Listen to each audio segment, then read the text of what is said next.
विघ्नहर्ता श्री गणेश, श्री गणेश, श्री गणेश। मेरे भोलेनाथ तो इतने भोले हैं कि भक्ति के अंश मात्र से प्रसन्न हो जाते। जो कथा मैं तुम्हें सुना रहा हूं उसमें भी उस डाकू के साथ ऐसा ही हुआ। पूरी रात्रि प्रतीक्षा करने के बाद भी जब कोई नहीं आया तो उसने वृक्ष से नीचे उतरकर आग जलाई, ये सोचकर कि हो सकता है कि कोई आंख देखकर ही इधर चला आए और वो उन्हें लूट सके। किंतु उसका भी कोई लाभ नहीं हुआ।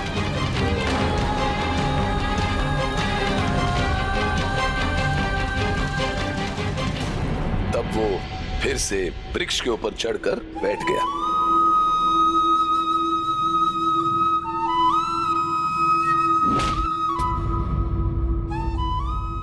जब उस रात का अंधेरा हटा तो एक बहुत ही अद्भुत घटना घटी।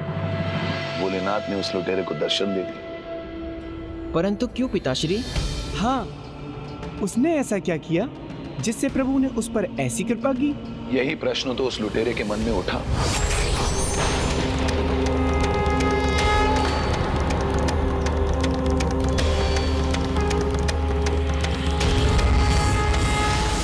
प्रभु, प्रभु, प्रभु, मुझे क्षमा कर दीजिए। मैं समझ गया आप मुझे मेरे पापों का दंड देने आए हैं, लेकिन मैं आपसे क्षमा याचना करता हूँ। मुझे क्षमा कर दीजिए महादेव। नहीं पुत्र, मैं तुम्हें दंड देने नहीं, मैं तो तुम्हारी भक्ति से प्रसन्न हुआ, इसलिए तुम्हें दर्शन देने आया हूँ। किंतु प्रभु, मैंने अपने मुख से आपका नाम तक नहीं लिया है। नाम तो नहीं लिया तुमने, किंतु भोर से लेकर अभी तक मेरे शिवलिंग को बेलपत्र समर्पित कर रहे थे। तुमने तो मेरा जल अभिषेक भी किया।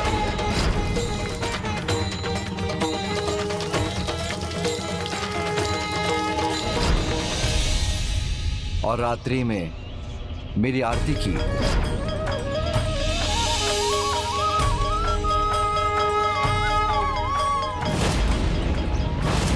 सावन के प्रथम सोमवार को तुमने मुझे बेलपत्र चढ़ाकर मेरी पूजा की, इसीलिए तुम मुझसे वरदान पाने के भागीदार बना। प्रभु, मैं केवल इतना चाहता हूँ कि मैं इन पाप कर्मों से मुक्ति पा सकूं। तथास्तु, तथास्तु। उस दिन से वही लुटेरा जो लोगों को लूटता था वो लोगों की सेवा करने लगा और शीघ्र ही अनजाने में की गई अपनी भक्ति के परिणाम स्वरूप उसे अपने पापों से छुटकारा मिल गया। ऐसे हैं मेरे प्रभु भोलेनाथ, इसलिए मेरे समान प्रभु की भक्ति करो ना करो, पर उन पर पूरा विश्वास अवश्य करना। फिर कैसा भी संकट क्यों ना आए, वो अवश्य टल जाएगा। हर हर महादेव, हर हर महादेव। अभी तो केवल चंद्रधर ही नहीं, अभी तो उसने अपने संपूर्ण परिवार को महादेव की भक्ति के लिए प्रेरित कर दिया है। और आप चाहती हैं कि मैं इन भक्तों पर संकट की छाया प्रकट करूं? पुत्री, स्मरण करो, चंद्रधर ने क्या कहा था? बिना शिव की इच्छा के कहीं कुछ नहीं होता। उसे तुम्हारा भक्त बनाने की चुनौती भी तो स्वयं महादेव ने ही दी है। कदाचित वो भी यही चाहते हैं, इसलिए बिना संकोच किए इसे प्रभु की इच्छा मानकर तुम्हें अपने सभी प्रयास करने चाहिए।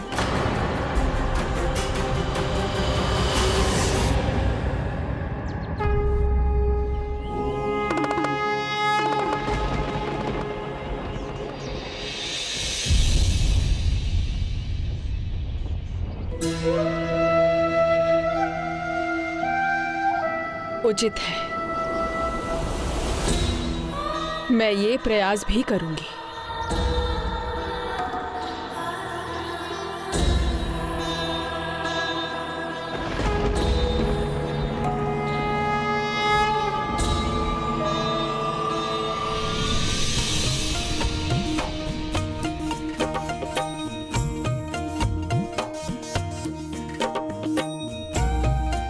पिताजी, आपके आदेश के अनुसार हमने आपके व्यापार की सभी सामग्री का प्रबंध कर दिया, किंतु इस बार हम सब भी आपके साथ चलना चाहते हैं। हम भी आपके साथ चलना चाहते हैं। अवश्य, क्यों नहीं। एक पिता के लिए तो ये गर्व की बात है कि उसके पुत्र उसका व्यापार में उसका हाथ बढ़ाना चाहते हैं, किंतु हमें विलंब नहीं करना चाहिए। कल आप सब मिलकर व्यापार का सारा सामान नौकाओं पर चढ़ा देना। कल जब मैं मंदिर से वापस आऊंगा तब हम चलेंगे। जी पिताजी। मैं जिनका भक्त हूं उनका ही रहूंगा। मेरे अधरों पर केवल उनका नाम रहेगा। जो होता है महादेव की इच्छा से ही होता है। यदि यही पिताश्री प्रभु महादेव की इच्छा है तो भला मैं उसे टालने वाली कौन होती हूँ। मैं अब तनिक भी संकोच नहीं करूंगी, पूरा प्रयास करूंगी।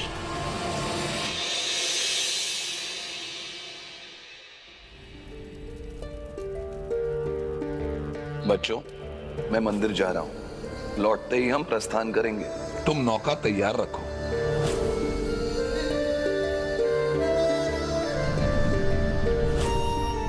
नौका ठीक है, सभी सामग्री रख दीजिए। उचित है भ्राता। व्यापार की इस यात्रा में आनंद बहुत आएगा और पिताजी से सीखने का अवसर भी तो मिलेगा। शीघ्रता कीजिए, पिताजी आते ही होंगे। ये लीजिए भ्राता। यदि इस यात्रा पर न जाना होता तो तुम अब भी चादर ओढ़े सो ही रहे होते। किंतु अब तो मैं जाग रहा हूँ ना, मेरी पहली यात्रा है, थोड़ा उत्साह तो होगा ही। शीघ्रता कीजिए। भ्राता सावधान, सर।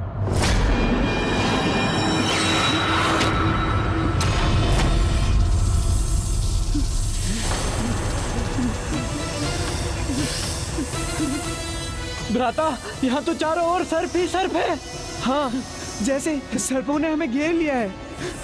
किंतु इतने असंख्य सर्प आए कहाँ से?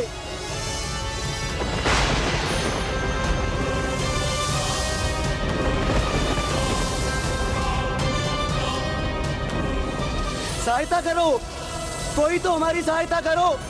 ये तो हम सभी को डस लेंगे। बचाओ, बचाओ, कोई तो हमें बचाओ। बचाइए हमें, सहायता कीजिए हमारी।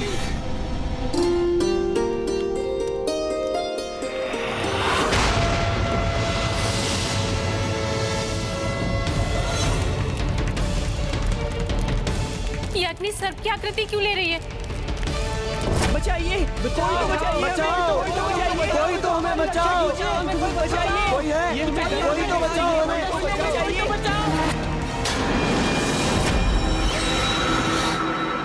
ये क्या हुआ? ये अग्नि क्यों बुझ गई? और ये 6 लकड़ियां बुझ करके बाहर क्यों आ गई?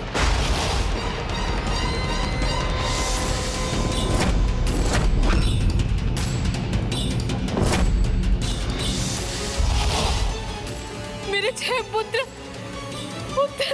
सहायता कीजिए हमारी, हमें बचाइए। कोई तो बचाइए, हमें डस लेंगे। कोई तो हमें बचाइए। इनका क्या दोष है? मुझसे इनकी ये दुर्दशा देखी नहीं जा रही है। बचाओ, कोई तो हमें बचाओ। बचाओ, ये हमें कोई तो हमारी रक्षा कीजिए।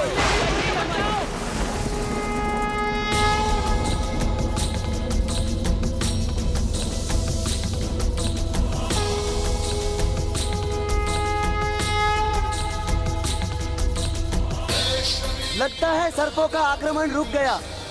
कदाचित अब हमारी रक्षा हो जाएगी। हाँ भ्राता, जी भ्राता।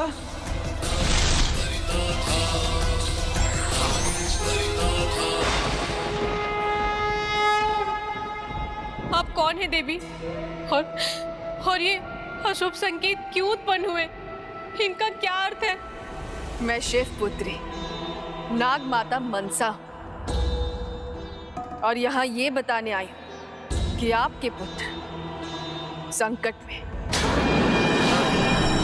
है। भी इतना मैं तुम्हें इस संकट से मुक्त कर सकती हूँ। मैं तुम्हें कोई कष्ट नहीं पहुँचाना चाहती। तुम मेरी सहायता करो और मैं तुम्हारी करूँगी।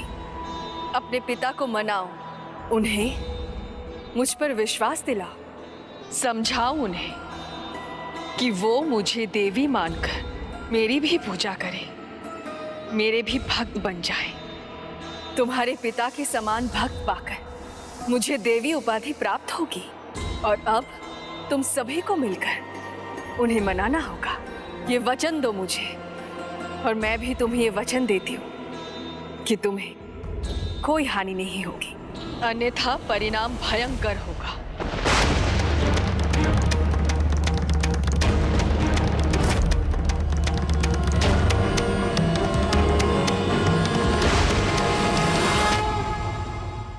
जाइए, जो मैंने कहा वो कीजिए और बचा लीजिए अपने कुल दीपकों को।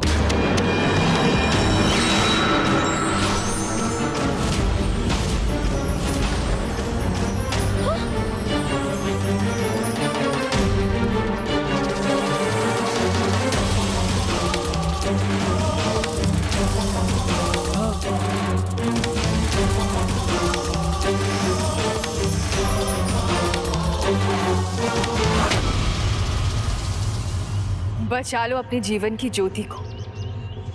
स्वीकार है जो मैंने अभी कहा? हाँ है। ये क्या कह रहे हो भ्राता? तुम्हें स्मरण नहीं है पिताजी ने क्या कहा था? प्रभु पर विश्वास को लेकर क्या सीख दी थी उन्होंने? मेरे समान प्रभु की भक्ति करो ना करो, पर उन पर पूरा विश्वास अवश्य करना। फिर कैसा भी संकट क्यों ना आए, वो अवश्य टल जाएगा। हमें प्रभु महादेव पर, प्रभु शिव शंकर पर अटूट विश्वास रखना चाहिए। देवी, ये संभव ही नहीं। हम महान शिव भक्त के पुत्र हैं। हमारे पिताजी ही नहीं, हमारा पूरा परिवार शिवमय है। और हमारे पिताजी ने हमें ये भी कहा है कि कुछ भी हो जाए, महादेव ही अटल हैं, महादेव ही सत्य हैं। इसलिए आपका प्रयास व्यर्थ है। आपसे सहायता मांगी किसने? हम पर दया करने वाली आप हैं कौन?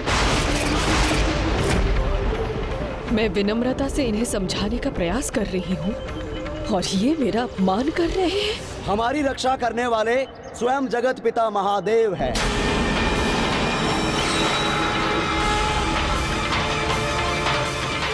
नाग माता, ये आपका अपमान कर रहे हैं। हमें इन्हें उचित पाठ सिखाने दीजिए। ये हमें पाठ सिखाएंगे? उचित है, इन्हें अपना प्रयास कर लेने दीजिए। हम भगवान शिव के भक्त हैं। हमें किसी से भयभीत होने की कोई आवश्यकता नहीं। और वैसे भी जो देवी बनने का हमसे अनुरोध कर रही है, वो भला क्या देवी बनेंगी? आप इतना अपमान क्यों करवा रही हैं? अनुमति दीजिए नाग माता, हमें अनुमति दीजिए। जाइए यहाँ से, चले जाइए। आपको यहाँ बुलाया किसने है? शिव भक्तों को तो बस भगवान शिव का आसरा है। जब महादेव हमारे रक्षक है, तो हम उनसे क्यों रक्षा की आस रखें, जो देवी भी नहीं? आपको अपना अपमान कराने में आनंद आ रहा है क्या? क्यों अपना अपमान करवा रही है? चली जाइए यहाँ से। आदेश दीजिए, हमें डरने का आदेश दीजिए। आदेश नाग माता, ये इन्हें अपमान कर रहे हैं। हमें इन्हें उचित पाठ सिखाने दीजिए। नागमाता को मान्यता देना अस्वीकार कर नागों का अपमान किया तो कोई बात नहीं, किंतु भविष्य में संसार में तुम्हारे द्वारा होने वाला कल्याण रुक जाए तो भी कोई बात नहीं।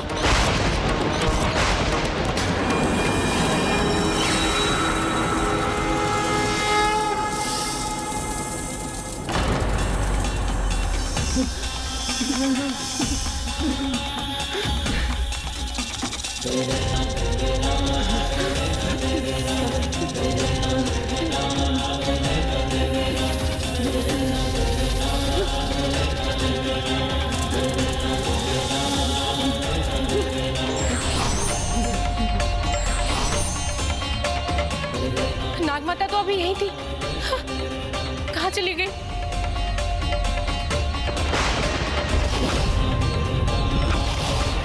मेरे 6 पुत्र संकट में। स्वामी, स्वामी, स्वामी, स्वामी, स्वामी, स्वामी। चंद्रधर जी, शीघ्र चलिए। नदी किनारे आपके सभी पुत्र सर्पदंश से आहत होकर मूर्छित गिरे पड़े हैं।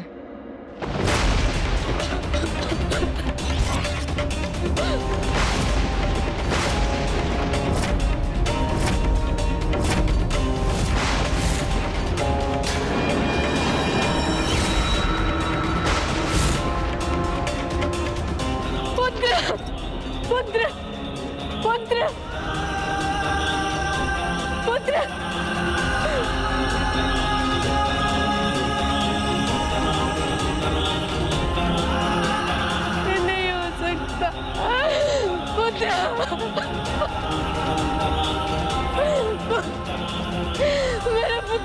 ऐसी दुर्दशा नहीं हो सकती। स्वामी, स्वामी, स्वामी, कहिए ना स्वामी, ये सत्य नहीं, कोई बुरा स्वप्न है। कहिए ना स्वामी, ये कैसे हो सकता है? मेरा पूरा परिवार कैसे नष्ट हो सकता है?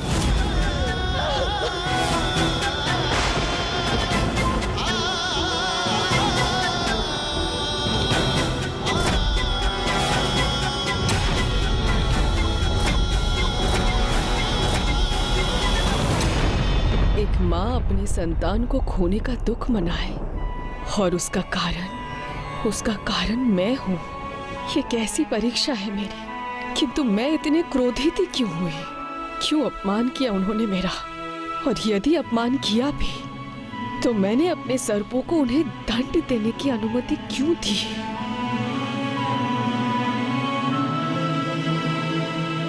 एक माँ को दुखी कर, उसे उससे सभी संतानों से वंचित कर, भला मुझे क्या प्राप्त होगा? नहीं, मुझे अब इस स्थिति को बदलना होगा। रुक जाओ पुत्री, तुम ऐसा नहीं करोगी। तुम इतना आगे बढ़ने के बाद पीछे नहीं हट सकती। किंतु माता, मुझे उस भक्त परिवार की पीड़ा देखी नहीं जा रही। मुझे जाना ही होगा। ये नियति है, भगवान भी नियति से बंधे हैं। फिर तुम तो अभी देवी भी नहीं हो पुत्री। रुक जाओ पुत्री, तुम्हें इस माता की सौगंध है। तुमने सभी के लिए इतना त्याग किया है, तो एक त्याग मेरे लिए भी कर दो। रुक जाओ, जो होना है उसे होने दो।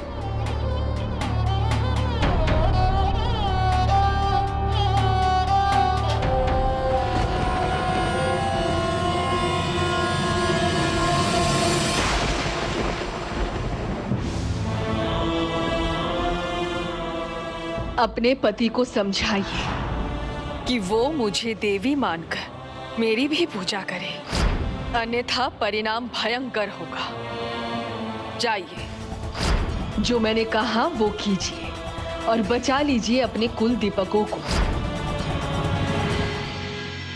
स्वामी, आप प्रार्थना कीजिए, देवी मनसा की पूजा कीजिए, वो ही हमारी सहायता कर सकती है।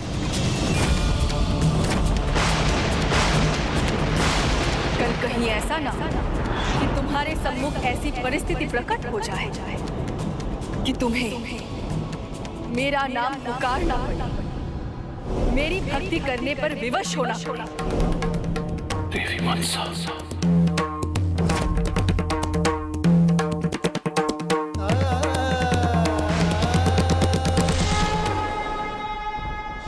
माता, ऐसा प्रतीत हो रहा है जैसे पिताश्री इस बार हम सभी की परीक्षा ले रहे हैं। कैसी दुविधा में डाल दिया उन्होंने हम सभी को। एक और भक्त चंद्रधर है, तो दूसरी ओर है दीदी मनसा। स्वामी, अपने पुत्रों के लिए क्या आप एक बार अपनी भक्ति की धारा में किसी देवी को नहीं जोड़ सकते? स्वामी, एक बार देवी मनसा की पूजा कर लीजिए ना स्वामी, पुत्रों की खातिर। स्वामी,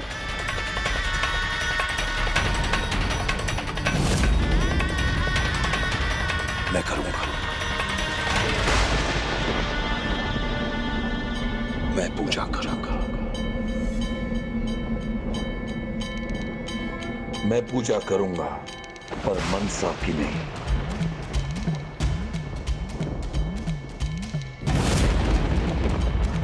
उसे क्या भय संकट और काल का, जो भक्त हो स्वयं महाकाल का।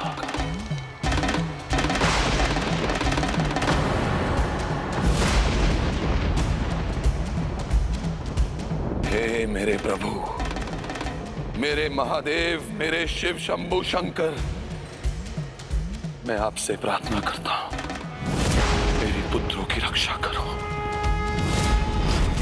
यदि मैंने आपकी भक्ति पूरे तन मन धन से की है, यदि मेरी भक्ति आपके लिए पावन और पवित्र है, यदि मैंने पूरी निष्ठा से आपकी भक्ति की है, आपकी भक्ति में कोई कमी नहीं छोड़ी, तो प्रभु आज अपनी कृपा में कोई कमी मत छोड़ना। आइए प्रभु, मेरे पुत्रों की रक्षा कीजिए, उनके जीवन, उनके प्राणों को लौटाने की कृपा कीजिए। ओम नमः शिवाय।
माँ, हमें हुआ क्या था? हाँ, हम कैसे मूर्छित हो गए थे माँ? जो हुआ सो हुआ, पर पुत्र तुम सब मेरे पास लौट आए। देखा, देखा पुत्रों, मेरे प्रभु महादेव ने मेरी प्रार्थना सुन ली। घोर आश्चर्य, मृत्यु के मुख से लौट आए हैं सब। ये सब ऊपर वाले का चमत्कार है। देखा आप लोगों ने, मैं नहीं कहता था कि मेरे भोले बाबा, मेरी भक्ति की शक्ति। देखो ये मेरे बच्चे, इनके प्राण बख्श दिए, मेरे भोलेनाथ ने इनके प्राण बख्श दिए।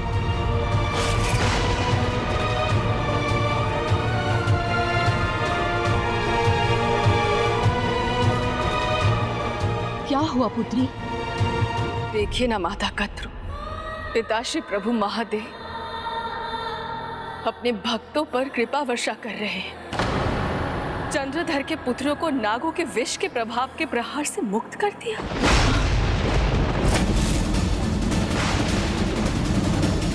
किंतु क्यों? ये उचित नहीं। ऐसा क्यों किया महादेव ने? किंतु माँ,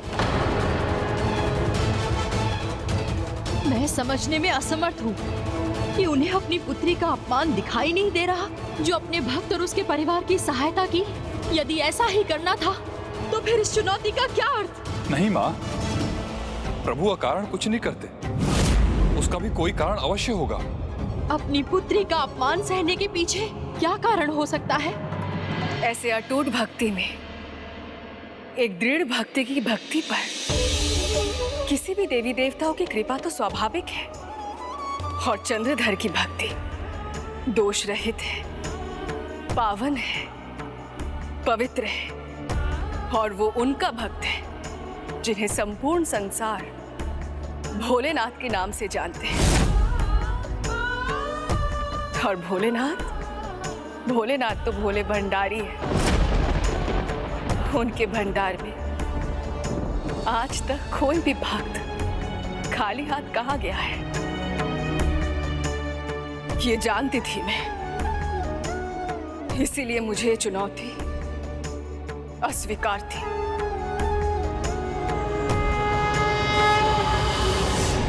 देखा तुमने गिरिधर, किस तरह मेरे प्रभु ने मेरी प्रार्थना सुन के मेरे बच्चों की रक्षा की।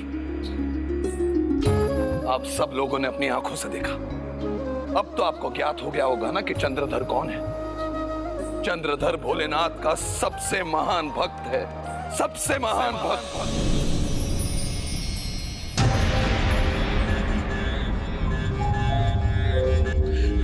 अब कोई भी मेरी भक्ति की शक्ति को नहीं नकारेगा, कोई भी मेरी भक्ति छीनने का प्रयास नहीं करेगा, कोई भी मेरी चंद्रधर की शिव भक्ति पर प्रश्न चिन्ह नहीं लगा पाएगा।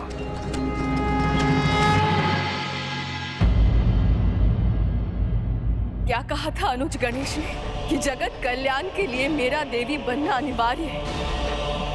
पिताश्री भी यही चाहते थे, तभी तो मैंने ये चुनौती स्वीकार की थी। पिताश्री इस प्रकार हस्तक्षेप क्यों कर रहे हैं, ये जानते हुए भी कि मैं स्वयं कभी भी चंद्रधर के पुत्रों की मृत्यु स्वीकार नहीं करती। नहीं बहन मनसा, अपने मन को शांत करो। इसके पीछे कोई ना कोई कारण अवश्य होगा। इसका कारण क्या है? क्या कारण है इसका? आपके इस प्रश्न का उत्तर एकमात्र प्रभु महादेव ही दे सकते हैं।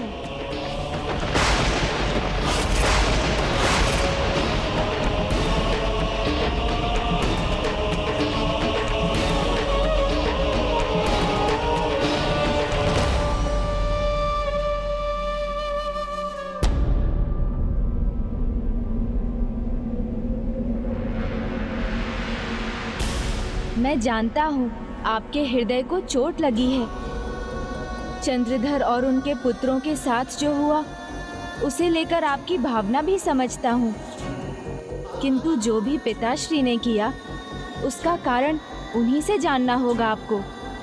अनुज गणेश, इसमें प्रश्न उत्तर का स्थान कहाँ रहा? पिताश्री ने ये स्पष्ट कर दिया है, वो ये नहीं चाहते हैं कि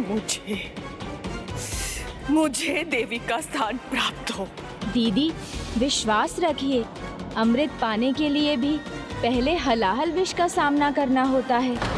कुछ अच्छा कर पाने के लिए पहले कठिनाइयों का सामना कर उन पर विजय पानी होती है। उचित है भ्राता गणेश, चलो। मैं अवश्य आता दीदी, किंतु ये उचित नहीं होगा।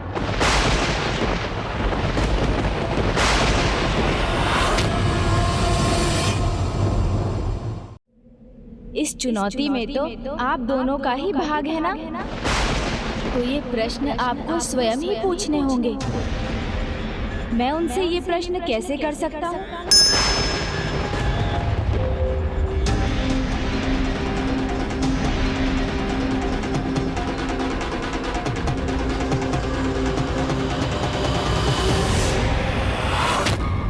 आओ पुत्रों, मैं प्रमाण देना चाहता हूँ पूरे गांव को मेरी भक्ति की शक्ति का। दिखाना चाहता हूँ मैं कि जब तक मेरी भक्ति की शक्ति मेरे साथ, दुनिया की कोई भी शक्ति मेरे परिवार को छू भी नहीं सकती, हमारा कोई अहित नहीं कर सकती। इसलिए ना कोई चिंता ना भय सुनो, क्योंकि मेरे प्रभु और उनकी भक्ति मेरे साथ है। सारा गांव मेरी भक्ति की शक्ति और मेरे प्रभु का चमत्कार अवश्य देखेगा। देखना ही होगा, मानना ही होगा उन्हें कि मेरी भक्ति श्रेष्ठ है। मानना ही होगा उन्हें कि मेरी भक्ति श्रेष्ठ है। आओ मेरे साथ, हर हर महादेव, हर हर महादेव, हर हर महादेव। चंद्रधर, तुम महान भक्त हो, धन्य हो, क्योंकि तुमसे महादेव प्रसन्न है। हर हर महादेव, हर हर महादेव, हर हर महादेव। चंद्रधर, अटूट है तुम्हारी भक्ति। प्रभु महादेव महा कृपालु हैं, दया निधान है। हर हर महादेव, हर हर महादेव, हर हर महादेव, हर हर महादेव, हर हर महादेव, हर हर महादेव। ऐसे चमत्कार के भागी सभी भक्त नहीं बनते। तुम अवश्य श्रेष्ठ भक्त हो। आओ चंद्रधर, माता का आशीर्वाद भी ले लो। धन्यवाद पुजारी जी, किंतु मेरे प्रभु महादेव ने मुझे आशीर्वाद दे दिया, तो फिर मुझे और क्या चाहिए? चंद्रधर, ये क्या बोल रहे हो? महादेव के प्रति तुम्हारी भक्ति का साक्षी तो पूरा गांव बना हुआ है, किंतु भला गांव देवी का आशीर्वाद लेने में क्या बुराई है? बुराई नहीं, कोई बुराई नहीं, किंतु मेरे प्रभु शिव शंभू की भक्ति सबसे ऊपर है, और जब मेरे प्रभु का आशीर्वाद मेरे सर पर है, तो फिर मुझे और क्या आवश्यकता? उनके सिवाय भला किसी और का आशीर्वाद क्यों चाहिए मुझे?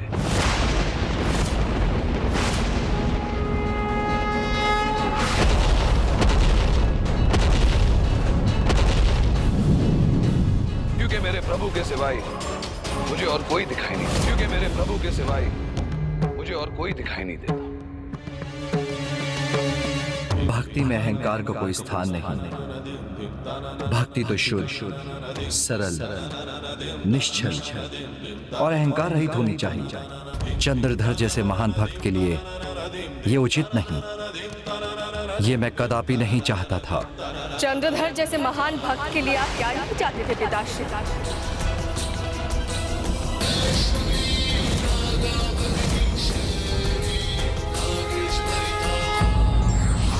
पुण्य कर्म और पाप कर्म अज्ञानतावश किए जाएं या जानबूझकर, उनका परिणाम अवश्य प्राप्त होता है।